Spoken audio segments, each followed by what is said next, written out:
Hello everyone. So our next topic is reorder point ordering. So EOQ model that we did in our last class, it answers the question of how much to order, right? But it doesn't answer the question of when to order. So to answer the question of when to order, we have reorder point. Reorder point is when the quantity on hand of an item drops to this amount, the item is reordered. कि जब आपकी जो भी quantity है inventory अगर आपकी इस level पे ड्रॉप कर जाएगी तो ये जो लेवल होगा इस लेवल पे आने का मतलब है कि अब आप अपनी इन्वेंट्री को क्या करोगे, अब आप अपना रीऑर्डर करोगे. सो इसी पॉइंट को हम कहते हैं रीऑर्डर पॉइंट. और इस पॉइंट पे जब हम ऑर्डर करते हैं it is called reorder point ordering. So reorder point में क्या है, हमारी 4 चीज़ें हैं, 4 डिटर्मिनेंट्स हैं हमारे reorder point क्वांटिटी के. Number 1 is your rate of demand. क्या आपकी रेट है डिमांड की, रेट ऑफ डिमांड क्या है बेसिकली ये आपका फोरकास्ट पे डिपेंड करता है. It is usually based on forecast. Second is your lead time. Next is your extent of demand, कितनी डिमांड है, लीड टाइम में वेरिएबिलिटी क्या है. And the last is your degree of stock out, degree of stock out risk, कि कितना stock out का क्या risk है हमारे बिजनेस में. ठीक है, कि कितना हम हमारे मैनेजमेंट को कितना स्टॉक आउट का रिस्क एक्सेप्टेबल है. So if demand and lead time both are constant, तो उस केस में मेरा जो रीऑर्डरिंग पॉइंट हो जाएगा वो क्या हो जाएगा, D/LT, where ROP is my reordering point, right? Reorder point ordering. D is your demand rate. LT is your lead time. And please note that demand and lead time must be expressed in the same time units. ये दोनों या तो units per day के according होंगे, like demand rate would be units per day and lead time would be time in a day, in days और weeks.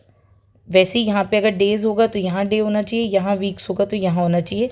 It should be in same time units, right. So when quantity on hand drops to a predetermined amount we reorder something. इसी को हम reorder point ordering को हम Q model भी बोलते हैं and FOQ model भी. ये हमारा कॉन्टिन्यूस रिव्यू मॉडल में आता है.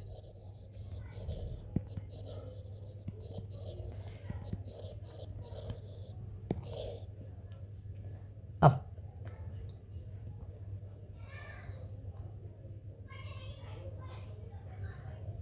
let's take an example. So suppose Mr. X, he takes 2 a day vitamin, right, जो उनके घर पे डिलीवर होती हैं after 7 days after an order कोल्डन.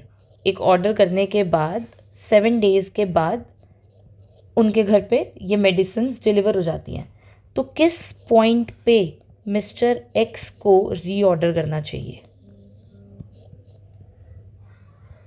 So usage कितनी है मेरी इस केस में,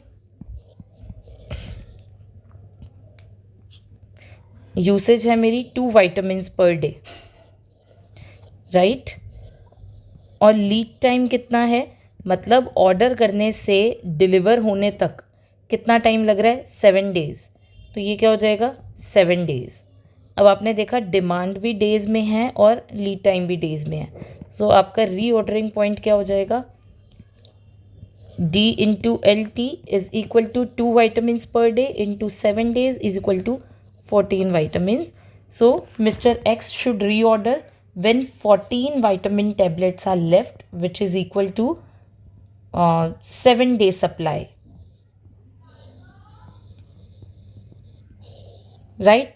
सो उनकी रीऑर्डर पॉइंट क्या हो जाएगी, 14 विटामिन्स। अब there is a case sometimes when variability is present in demand or lead time. Suppose lead time में कुछ चेंज हो रहा है, टाइम ज़्यादा लग रहा है डिलीवर होने में, या डिमांड में कुछ चेंज हो रहा है, अब 2 नहीं 3 मेडिसिन, उन्हें 3 विटामिन्स लेने हैं, तो उस केस में क्या होता है, आपका जो एक्चुअल डिमांड है वो आपकी एक्सपेक्टेड डिमांड को एक्सीड कर जाती है। बिकॉज पहले आप एक्सपेक्ट कर रहे थे कि 2 विटामिन्स ही मुझे डेली चाहिए, but when you visited your doctor, उन्होंने कहा कि अब 2 नहीं 3 विटामिन्स डेली लेनी है, तो अब क्या हो जाएगा, आपकी जो एक्चुअल डिमांड है वो आपकी एक्सपेक्टेड डिमांड को एक्सीड कर गई। और जब भी ऐसा होता है तो इस केस में, इन सब केसेस में आपको क्या करना चाहिए, it is necessary, it becomes necessary to carry additional inventory. आप एक थोड़ा सा बफर स्टॉक लेकर चलना चाहिए आपको, कि जस्ट इन केस वो 7 डेज़ में डिलीवर नहीं होता ड्यू टू एनी रीज़न। और या फिर ऐसा भी हो सकता है कि 2 की बजाय मुझे 3 किसी दिन, या तो मुझे 3 विटामिन्स लेनी है। तो इन सब केसेस की वजह से, इन सब इंसिडेंट्स की वजह से हमें क्या करना चाहिए, हमें एक बफर स्टॉक लेकर चलना चाहिए, जिसे हम सेफ्टी स्टॉक भी बोलते हैं। सेफ्टी स्टॉक क्या होता है, stock that is held in excess of expected demand due to variable demand और lead time. So safety stock क्या करेगा आपका, it will reduce the risk of running out of inventory. और जब हम रनिंग आउट ऑफ इन्वेंट्री की बात कर रहे हैं, when we say that we are running out of inventory, तो ये केस क्या होता है, running out of inventory is called stock out. इसी को हम स्टॉक आउट बोलते हैं, ठीक है। तो उस केस में अगर मुझे सेफ्टी स्टॉक मेंटेन करके रखना है, तो वहाँ पर मेरा जो रीऑर्डरिंग पॉइंट है वो क्या हो जाएगा, my expected demand during lead time plus safety stock, right. तो अब क्या हो जाएगा, ये सेफ्टी स्टॉक में क्या कर दूंगी, ऐड कर दूंगी, तो जो मेरा रीऑर्डर पॉइंट है वो मेरे सेफ्टी स्टॉक के अमाउंट से इंक्रीज हो जाएगा। अगर सपोज मेरी expected demand during lead time 100 units की है,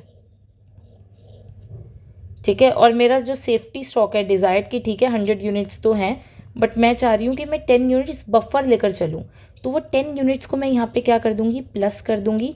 तो in this case my ROP would be 110 units. Is it clear.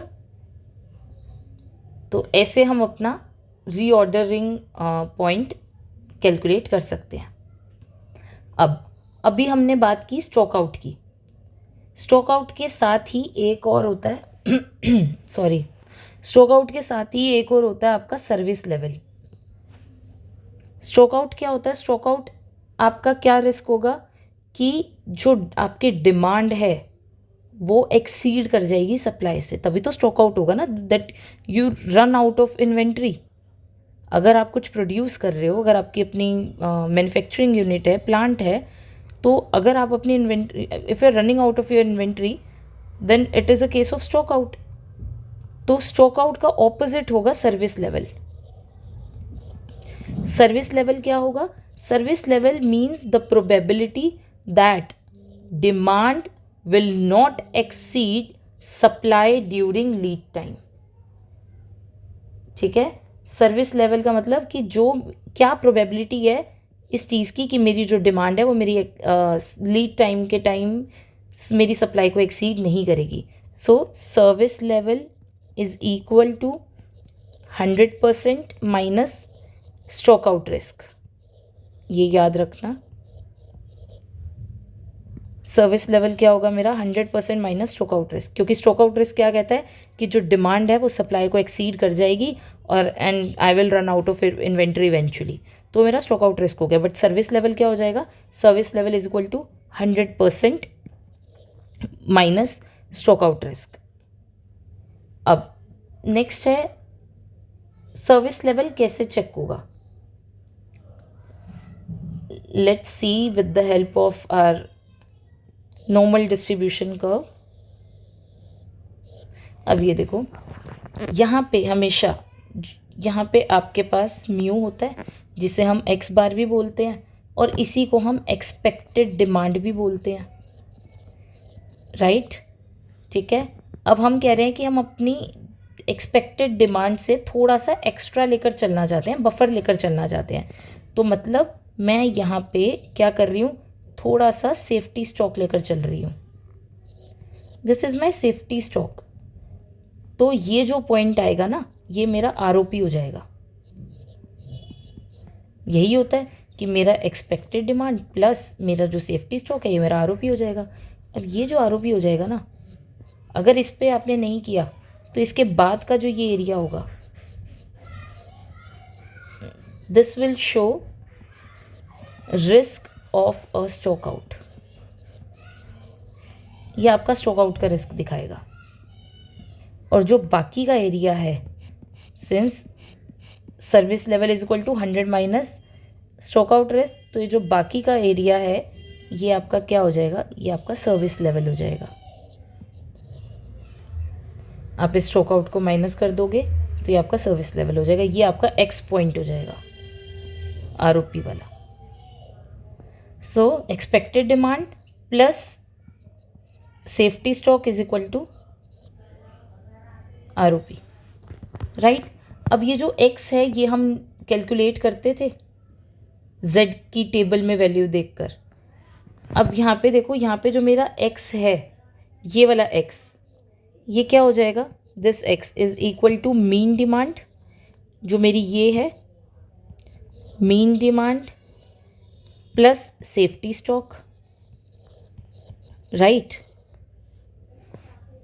यही हो जाएगा। अब सेफ्टी स्टॉक कैसे मैं कह सकती हूँ, सेफ्टी स्टॉक कैसे निकाल सकती हूँ, safety stock is equal to this X. ये जो मेरा एक्स है, ये जो मेरा एक्स है, दिस एक्स माइनस म्यू, ये हो सकता है।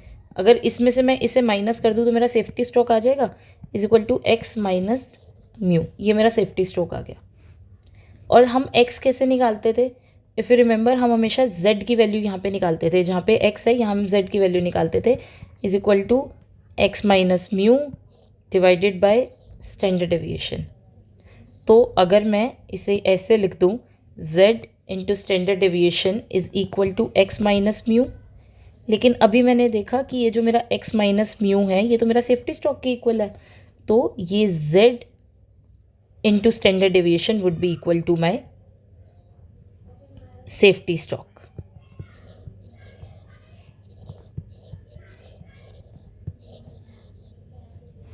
अब ये जो स्टैंडर्ड डेविएशन है, ये स्टैंडर्ड डेविएशन और कुछ नहीं, ये आपका डिमांड और लीड टाइम वाला है।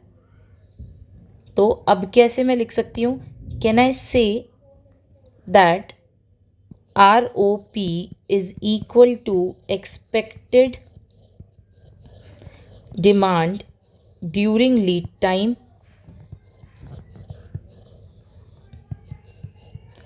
जो हमने एज इट इज़ लिखा था ऊपर, यहाँ पे आप देखोगे कि हमने एज इट इज़ लिखा था, प्लस सेफ्टी स्टॉक की जगह मैं बस ये लिख रही हूँ Z sigma D L T, मतलब डिमांड इनटू लीड टाइम वाला।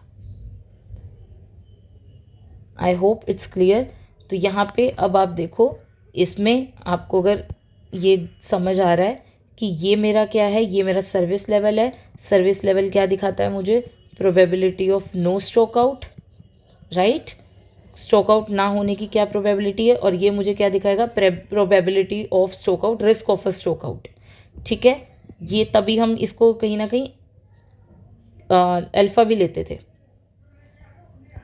सो यहाँ पे अब मेरी आरओपी आ जाएगी expected demand during lead time plus Z sigma D L T. It means, इसका मतलब क्या होगा इस टर्म का, this term means standard deviation of lead time demand.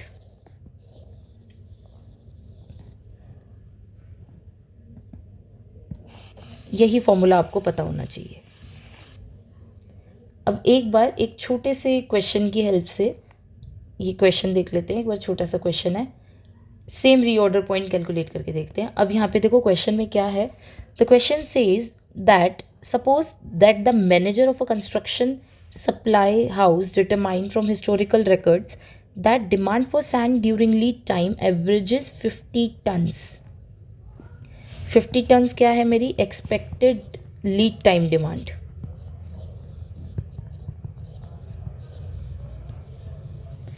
Is equal to 50 tons, right. उसके बाद in addition suppose the manager determined that demand during lead time could be describe by a normal distribution, वही जो भी हमने किया normal distribution ये होता है, that has a mean of 50 tons. Mean of 50 tons normal distribution का मतलब है mu is equal to 50 and the standard deviation of 5 tons. Standard deviation is equal to 5. Answer these question assuming that the manager is willing to accept a stroke out risk of no more than 3%. तो मतलब मैं stroke out risk कितना लेकर चल रही हूँ is equal to 3%, right. अब सबसे पहली चीज़ मुझे क्या निकालनी है, what value of z is appropriate. z कहाँ आता था, ये वैल्यू जो यहाँ पे हम x देख रहे थे, ठीक है। अब वो ये हम देखेंगे कि कितना, ये पूरा 1 है, ये पूरा 1 है, ठीक है। तभी तो हम इसको हाफ करते थे तो ये 0.5 हो जाता था और ये 0.5 हो जाता था। तो अभी क्या है, ये पूरा 1 है।